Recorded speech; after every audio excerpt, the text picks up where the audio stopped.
Question number 11. A box weighing 2000 Newton is to be slowly slid through 20 meters on a straight track having friction coefficient 0.2 with the box. देखो यहाँ पे एक box है और box का weight दे रखा है 2000 न्यूटन, वेट बोले तो mg. Okay, it is to be slowly slid. देखो इसका मतलब क्या है स्लोली स्लिड? स्लोली मतलब acceleration is tending to zero. Okay, इसका मतलब इसका एक्सेलरेशन जीरो होना चाहिए जब हम लोग इसे स्लाइड करेंगे. ओके, एक्सेलरेशन जीरो का मतलब नेट फोर्सेस जीरो होने चाहिए. ओके, डिस्टेंस कितना दे रखा है 20 मीटर्स और कोफिशिएंट ऑफ फ्रिक्शन दिया है 0.2 के equal. Okay, find the work done by the person pulling the box with a chain at an angle theta with the horizontal. Person क्या कर रहा है? बॉक्स को पुल कर रहा है at an angle theta with the horizontal. देखो मैं सिचुएशन समझाता हूं. तो suppose this is a horizontal surface. ये बॉक्स है और एक्सटर्नल एजेंट ने ऐसा फोर्स लगा के इस बॉक्स को स्लाइड करना है. ओके, ये जो एंगल आप देख रहे हो this angle is equal to theta. Block का मास m है, coefficient of friction is equal to mu. Box का वेट दे रखा है directly, mg is equal to कितना 2000 न्यूटन. करेक्ट. अब यदि अपने को फ्रिक्शन याद है तो डायरेक्टली आप f की वैल्यू लिख सकते हो. फ्रिक्शन याद नहीं है, फ्रिक्शन में हमने ये क्वेश्चन किया था तो आपको f की वैल्यू डिराइव करनी पड़ेगी. ओके, तो f की वैल्यू क्या आती है? f is equal to mu m g cos theta plus mu sine theta. Okay, यही फॉर्मूला है फ्रॉम फ्रिक्शन.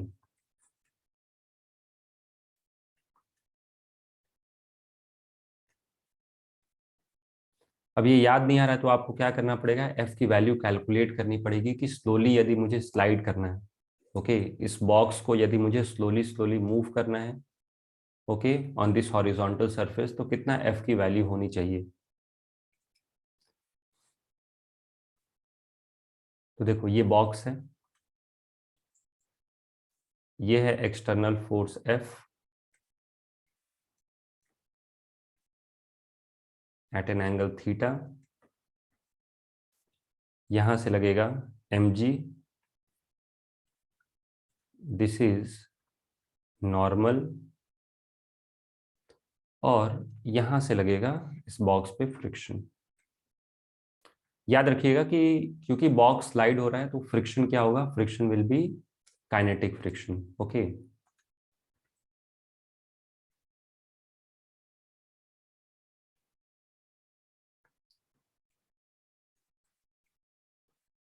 तो ये हो गया फ्री बॉडी डायग्राम. अब अपने को क्या करना है? एफ के कंपोनेंट्स लिखने हैं. तो जिस तरफ एंगल है उस तरफ कौन सा कंपोनेंट आएगा एफ का? This will be F cos theta. F के मैं दो कंपोनेंट्स लिख रहा हूं. So this will be equal to F cos theta. ये हो गया फोर्स का कंपोनेंट इन हॉरिजॉन्टल डायरेक्शन. इसका एक कंपोनेंट आएगा वर्टिकल डायरेक्शन में भी. ये कितना होगा? दिस विल बी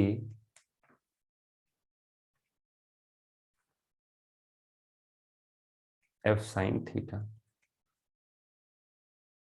अब देखो यहाँ पे अगर जो आपको स्लोली स्लाइड करना है तो एफ कॉस थीटा की जो वैल्यू होगी वो स्लाइटली इस फ्रिक्शन से ज्यादा होगी. ओके, और स्लाइटली ज्यादा मतलब ऑलमोस्ट हम लोग उतना ही लिख देते हैं, F cos theta must be equal to friction. Okay, तो यदि मैं वर्टिकल फोर्सेस को बैलेंस करूं तो क्या मैं लिख सकता हूं N plus F sine theta will be equal to M G. तो N plus F sine theta is equal to M G तो यहां से आ गया नॉर्मल, कितना आ गया ये, mg minus F sine theta. Second equation, क्या जो एफ कॉस थीटा है ये किसको बैलेंस करेगा, फ्रिक्शन को। तो यहां से हम लोग क्या लिख सकते हैं, F cos theta is equal to friction. So F cos theta is equal to mu into N. Okay, normal क्या हो जाएगा, mg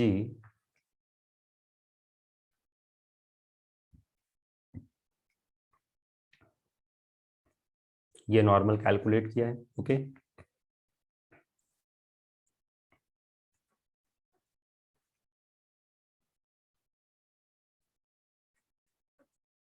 तो यहां से क्या हो जाएगा, F cos theta is equal to mu m g minus mu F sine theta. अब इस टर्म को हम लोग क्या करते हैं, लेफ्ट साइड में लेके आते हैं। Okay, so this is F cos theta plus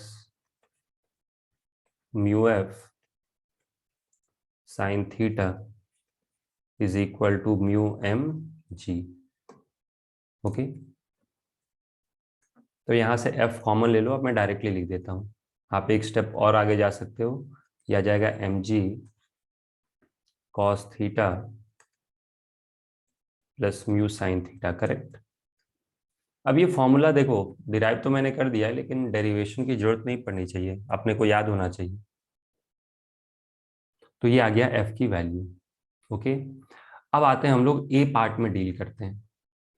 A part क्या है, work done by external agent अपने को बताना है। तो part A,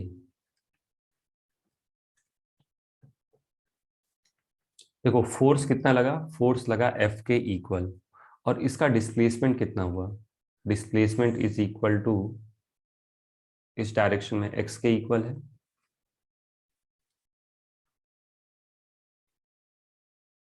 so what will be work done, work done by this force will be equal to F into x into cos theta. Correct. F की value क्या calculate की हम लोगों ने, mu m g upon sine theta plus mu cos theta. Okay,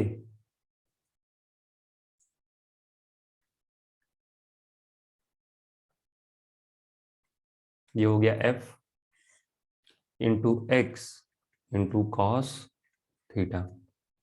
अब सारी values आप substitute कर लो। ओके, और जिस फॉर्म में फाइनल आंसर लेके आना है, एक मिनट मैंने गलत लिख दिया क्या, cos theta plus mu sine theta, sorry, this is cos theta plus mu sine theta. अब सारी वैल्यूज हम लोग क्या करेंगे, एक एक करके सब्स्टिट्यूट करेंगे। म्यू की वैल्यू क्या है, 0.2, एम जी कितना है, m g is equal to 2000 newton. Okay, अच्छा एक और भी आप काम कर सकते हो, कॉस थीटा से डिवाइड कर दो ऊपर नीचे, अभी मैं दिखाता हूँ आपको। This is cos theta plus 0.2 sine theta, what is x, x is equal to 20, और ये हो गया कॉस थीटा। अब आप थोड़ा सा दिमाग लगाओ, मैथ्स आती है आपको तो कॉस थीटा से डिवाइड कर दो, तो न्यूमरेटर का कॉस थीटा चला जाएगा, और यहाँ से ये कॉस थीटा जाएगा, और ये आ जाएगा टैन थीटा। देखो नहीं समझ में आ रहा है तो मैं आपको दिखाता हूँ कैसे करना है। पहले ये सारे कांस्टेंट को लिख लो, 0.2 into 2000 into 20 into cos theta. Okay, denominator क्या है, कॉस थीटा प्लस,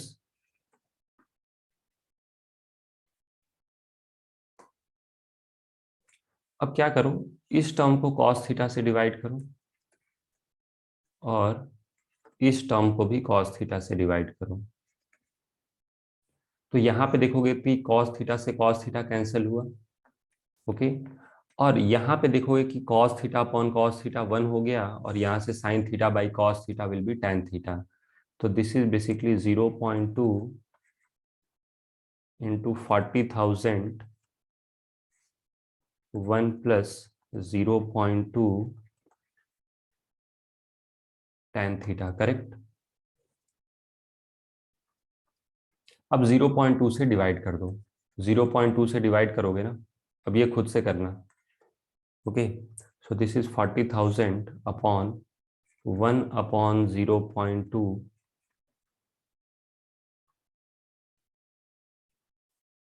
0.2 से, जैसे cos थीटा से पहले डिवाइड किया था ना, अभी मैंने 0.2 से डिवाइड कर दिया। सो this is 5 plus tan theta. तो ये आ गया जूल्स में, ओके। अब आते हैं हम लोग बी पार्ट पे।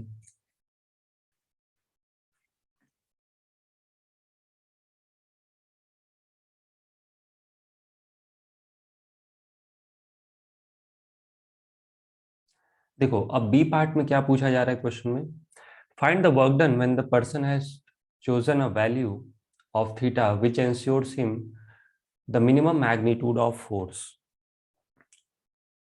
यहाँ पे एक ऐसे एंगल थीटा पे फोर्स लगाया जा रहा है, okay, such that the magnitude of this force F is minimum.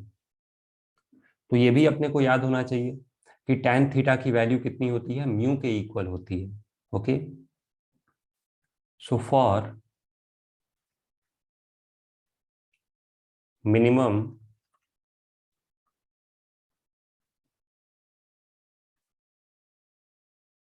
अगर जो आप चाहते हो कम से कम फोर्स में इस ब्लॉक को स्लाइड करना, तो इसके लिए हमने एक कंडीशन भी निकाली थी फ्रिक्शन में, ओके। तो for minimum F tan theta should be equal to mu. या तो ये कंडीशन यूज कर लो tan theta is equal to mu, या फिर फोर्स की डायरेक्टली वैल्यू हमें पता होती है, क्या होती है ये, F is equal to mu m g upon under root of 1 plus mu square, okay. तो हम लोग यही कंडीशन डायरेक्टली यहाँ पे इस फॉर्मूले में सब्सटीट्यूट कर देंगे, ओके। तो therefore work done is equal to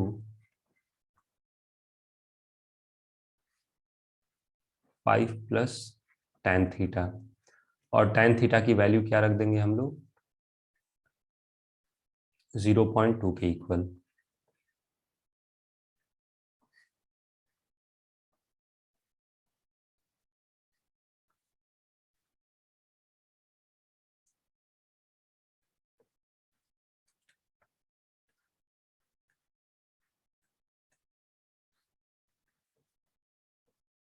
okay.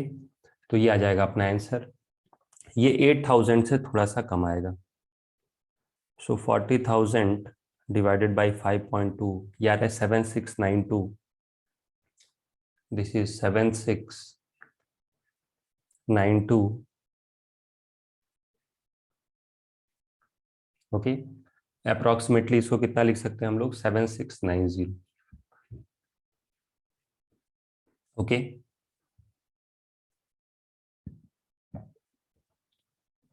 Next, a box of weight 100 Newton is slowly slid up on a smooth incline of inclination 37 degree by a person। एक box है और इसका डायरेक्टली वेट दे रखा है, mg कितना है उसके लिए, 100 न्यूटन के इक्वल। इस slowly slid on a smooth incline plane, एक स्मूथ इंक्लाइन प्लेन पे इसे क्या करना है, स्लाइड करना है। Angle of inclination is given 37 degree. Calculate work done by person in moving the block through a distance of 2 metre. कितना distance move करना है, 2 मीटर इसे मूव करना है, किधर, अप द प्लेन। दो केसेस दे रखे हैं, if the driving force is parallel to the incline, okay, जो ड्राइविंग फोर्स है क्या हो रहा है, पहले केस में इंक्लाइन प्लेन के पैरेलल लग रहा है, और बी पार्ट में क्या लग रहा है, ये हॉरिजॉन्टल डायरेक्शन में लग रहा है। देखो एक तो तरीका यह है कि आप पूरा एफ डॉट आर करो, दूसरा यह है कि वर्क एनर्जी थियरम लगा दो। वर्क एनर्जी थियरम लगा दोगे तो डायरेक्टली आंसर आ जाएगा और पता भी चल जाएगा कि ए और बी पार्ट का आंसर सेम आएगा। ओके, देखो पहले मैं आपको एफ डॉट आर से समझा देता हूं कि कैसे सॉल्व करोगे, लेकिन वर्क एनर्जी थियरम यहाँ पे एक सिंपल मेथड होगा सॉल्व करने के लिए।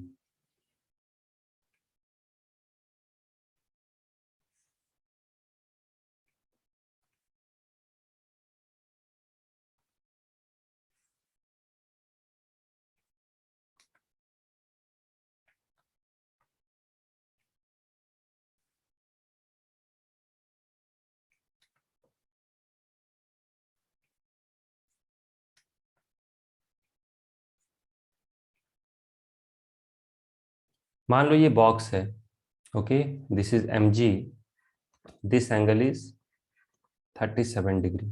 ओके, अब दो केसेस हम लोग डील करते हैं। चलो सबसे पहले case A,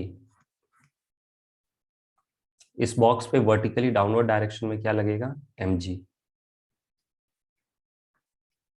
M g is equal to 100 newton. Okay, m g की वैल्यू कितनी होगी, 100 न्यूटन के इक्वल। यहां से क्या लगेगा, यहां से लगेगा एक नॉर्मल फोर्स,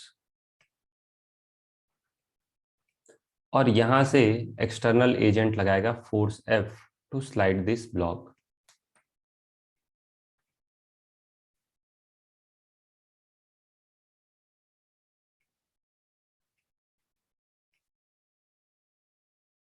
समझ में आ गया? अब हम लोग क्या करेंगे, कंपोनेंट्स लेते हैं 100 न्यूटन का।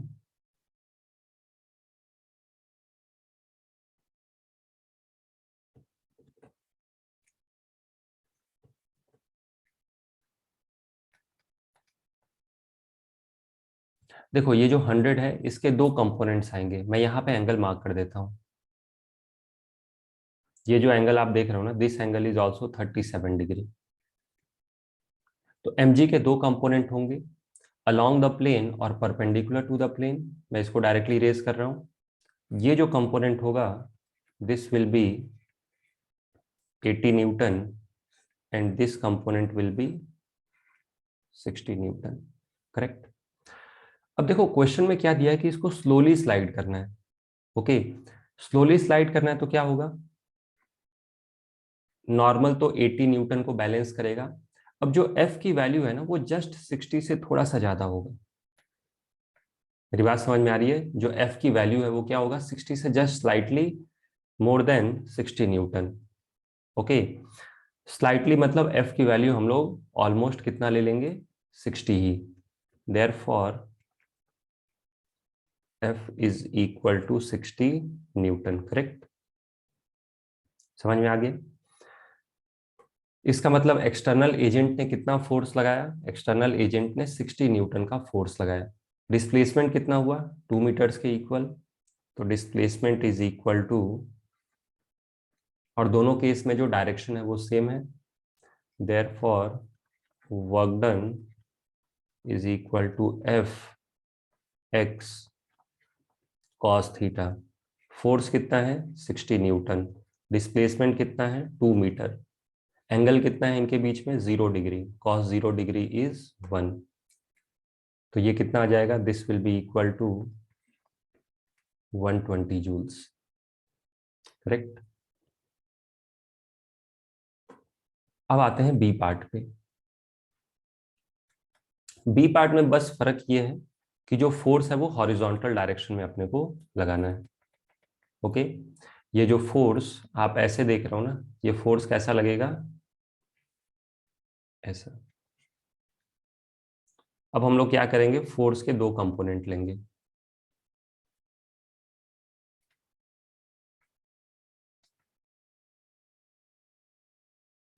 याद रखिएगा कि ये भी एंगल जो आप देख रहे हो ना, दिस इज ऑल्सो 37 डिग्री, और यहां से ये भी जो एंगल आएगा ना, दिस इज ऑल्सो 37 डिग्री। तो एम जी और एफ के कंपोनेंट्स लेंगे अलोंग द प्लेन और perpendicular to the plane. To calculate value of F, F की वैल्यू कैलकुलेट करने के लिए। Okay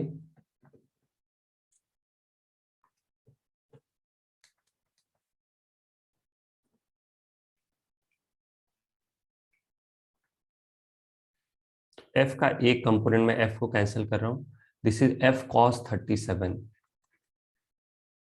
F cos 37 degree. Okay so this will be equal to 4f upon 5। F का एक कंपोनेंट इस तरफ आ जाएगा, this will be equal to F sine 37 degree, this is 3f by 5। बाकी mg के कंपोनेंट्स ऑलरेडी हम लोगों ने ड्रॉ कर दिए थे, फाइनली यहीं पे मैं रिप्रेजेंट कर देता हूं। तो इस f को हटा दो, इसको भी हटा देते हैं, डायरेक्टली अब मैं कंपोनेंट मार्क करता हूं। ओके तो ध्यान से देखना, f का एक कंपोनेंट इधर आएगा, कितना, 4f अपॉन 5।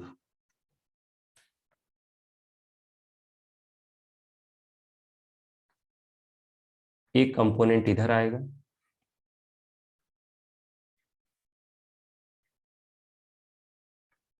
mg का एक कंपोनेंट इधर आएगा, this is equal to 80 newton. Okay और एक कंपोनेंट इधर आएगा mg का 60 न्यूटन। अब क्या मैं यहां से बोल सकता हूं कि अगर जो मुझे इस ब्लॉक को अप द प्लेन स्लाइड करना है, इस तरीके से क्या करना है, स्लाइड करना है, तो 4f/5 जो होगा वो क्या 60 न्यूटन के इक्वल होगा, या थोड़ा सा स्लाइटली ज्यादा होना चाहिए। ओके और स्लाइटली ज्यादा मतलब हम लोग लिखेंगे equally. Okay so 4f upon 5 is equal to 60. This implies f is equal to 60 into 5 upon 4 Newton. मतलब इस बार f की वैल्यू थोड़ी सी डिफरेंट आ गई। ओके अब मुझे क्या करना है, we have to calculate work done. ये सब कुछ, बाकी सारा जो डेटा है ना, इसको हटाते हैं हम लोग।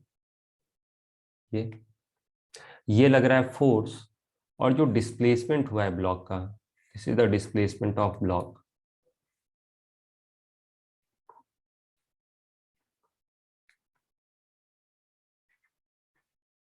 ओके ये आ गया डिस्प्लेसमेंट ऑफ द ब्लॉक। तो यहाँ पे फोर्स और एक्स के बीच का एंगल 0 डिग्री नहीं है, तो वर्क डन का पूरा फॉर्मूला अप्लाई करेंगे। Work done is equal to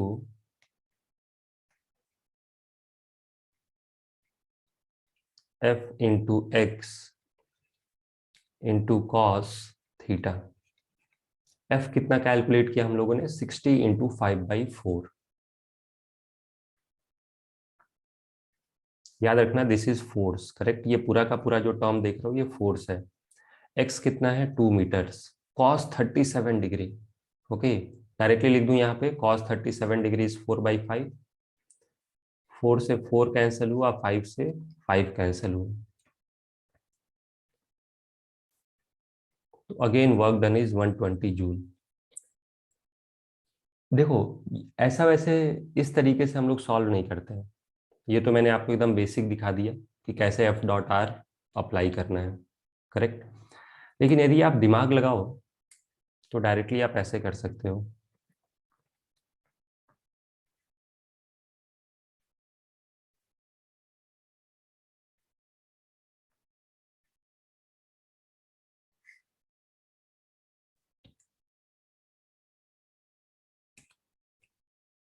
देखो और इस क्वेश्चन को आप एक्चुअली किसी जनरल मेथड के लिए भी सॉल्व कर सकते हो, या फिर जनरल एंगल के लिए भी सॉल्व कर सकते हो। देखो कैसे करोगे, suppose this is a block. Okay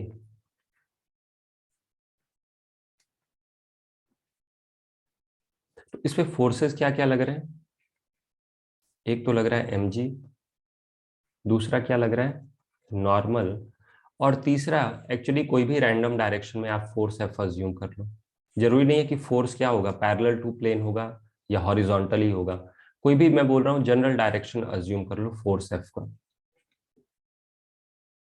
okay अब यहाँ पे देखो, वर्क डन बाय mg, या फिर वर्क एनर्जी थियरम हम लोग यूज करें तो work done by all the forces is equal to change in kinetic energy.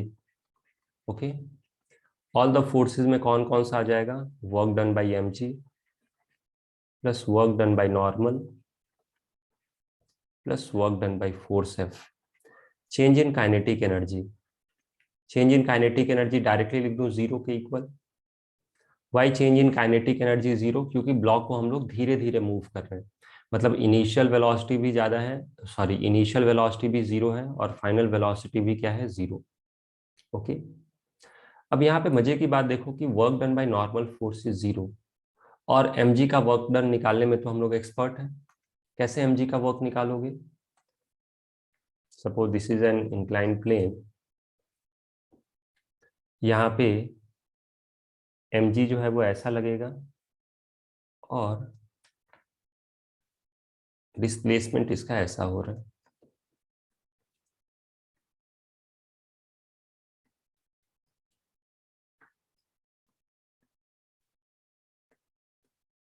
और यदि आप दिमाग लगाओ तो दिस एंगल इज 37 डिग्री और ये एंगल कितना है, this angle is 90 degree, correct. तो ये एंगल कितना हो जाएगा, एंगल थीटा विल बी, पूरा का पूरा angle, angle between displacement and force, this is 90 degree plus 37 degree. Okay, समझ में आ गया। तो वर्क डन बाई mg कैसे लिखोगे, work done by mg is equal to F x cos theta. Force कितना है 100, एक्स कितना है 2, कॉस थीटा कितना है 90 डिग्री प्लस 37 डिग्री। अब अपने को थोड़ी सी ज्योमेट्री आनी चाहिए, ट्रिग्नोमेट्री। ओके, क्या लिख सकते हैं हम लोग यहाँ से, this is 200 into sine minus 37 degree, minus sin 37 degree. Okay, so this is minus 200 into, okay याद रखिएगा कि ये फॉर्मूला होता है cos 90 degree plus 37 degree minus sine 37 degree, तो ये आ जाएगा माइनस 120 जूल। अब आप इस इक्वेशन में ये वैल्यू सब्स्टिट्यूट कर दो। ओके, तो therefore work done by mg plus work done by normal plus work done by f is equal to 0। This is minus 120 joule, this is 0, और मुझे ये कैलकुलेट करना है। Therefore work done by the person is equal to 120 joule. और ये जो आप work done देख रहे हो ना, this is independent of the direction of force applied, मतलब ये किसी भी डायरेक्शन में लगाओ वर्क इतना ही करना पड़ेगा। आप बोलोगे कि सर वर्क डन तो एंगल पे भी डिपेंड कर रहा है, तो देखो अलग अलग एंगल पे इस फोर्स का जो मैग्नीट्यूड होगा ना वो अलग आएगा, सच दैट वर्क डन हमेशा सेम ही है। ओके, और भी अप्रोच हो सकता है, ब्लॉक प्लस अर्थ को एज अ सिस्टम ले लो और फिर फाइंड करो कि कितना ग्रेविटेशनल पोटेंशियल एनर्जी इसका इंक्रीज हुआ। ओके, और जितना एक्सटर्नल एजेंट वर्क करेगा उतना ही सिस्टम की मैकेनिकल एनर्जी बढ़ेगी, तो ये भी अप्रोच हो सकता है। तो क्वेश्चन को सॉल्व करने के लिए अलग अलग अप्रोच हम लोग ले सकते हैं। ओके, ऑथर ने इसीलिए ए और बी पार्ट दिया कि आपको समझ में आ जाए कि फोर्स किसी भी डायरेक्शन में लगाओ, जो वर्क डन होगा वो 120 जूल्स ही आएगा। ओके।